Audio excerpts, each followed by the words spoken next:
ഈ ഔദ്യോഗികമായി ഏത് കോണിൽ നിന്ന് വിവരം ലഭ്യമാകുമെന്നുള്ള അന്വേഷണത്തിലാണ് ബന്ധുക്കളും കുടുംബാംഗങ്ങളും ആകെ തന്നെയുള്ളത്. കോയിപ്പുറം ഗ്രാമപഞ്ചായത്ത് മെമ്പർ കൂടി നമുക്ക് ഒപ്പം ചേരുന്നുണ്ട്. രഞ്ജിതയുമായി നേരിട്ട് അറിയുള്ള ആൾ കൂടിയാണ്. നേരിട്ട് അറിയുകയും കുടുംബവുമായി അടുത്ത ബന്ധമുള്ള ആൾ കൂടിയാണല്ലോ ചേച്ചി. അതെ,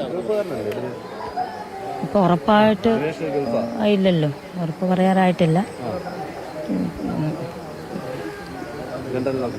ഔദ്യോഗികമായി എന്തെങ്കിലും അറിയിപ്പ് ലഭ്യമല്ലാതെ ആ വിഷയവുമായി ബന്ധപ്പെട്ട ഒരു പ്രതികരണത്തിന് തയ്യാറല്ലെന്നുള്ളതാണ് ഗ്രാമപഞ്ചായത്ത് അംഗം അറിയിച്ചിട്ടുള്ളത്. ഏറെ ആശങ്കപ്പെടുത്തുന്ന വാർത്ത പുറത്തു വന്നതിനെ തുടർന്ന് ആളുകൾ സമീപ പ്രദേശങ്ങളിൽ നിന്ന് എത്തിക്കൊണ്ടിരിക്കുകയാണ്. ഒരു വീടിന്റെ നിർമ്മാണ പ്രവർത്തനങ്ങൾ കൂടി ഇവിടെ തന്നെ പുരോഗമിക്കുന്നുണ്ട്. അങ്ങനെ വലിയ ലക്ഷ്യങ്ങളോടും സ്വപ്നങ്ങളോടും ഒക്കെ കൂടി വിദേശത്തേക്ക് പോയ ആളാണ്.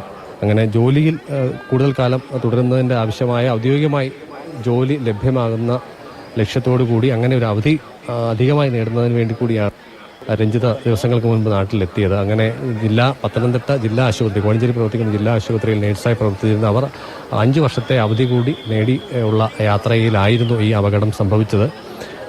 അങ്ങനെ ഒരു തീർത്തും അപ്രതീക്ഷിതമായ ഒരു അപകടത്തിൽ ചെന്നപ്പെട്ടിരിക്കുകയാണ്. അവരുടെ ആരോഗ്യസ്ഥിതി സംബന്ധിച്ച് അല്ലെങ്കിൽ എന്താണ് സംഭവിച്ചത് എന്നത് സംബന്ധിച്ചിട്ട് കൃത്യമായ വിവരങ്ങൾ ഔദ്യോഗികമായി തന്നെ ഒരുപക്ഷെ ജില്ലാ ഭരണകൂടത്തിന്റെ ഭാഗത്തു നിന്നും ലഭ്യമായെങ്കിൽ മാത്രമേ ആശങ്കകൾക്ക് ഒരു വിരാമമാവുകയുള്ളൂ.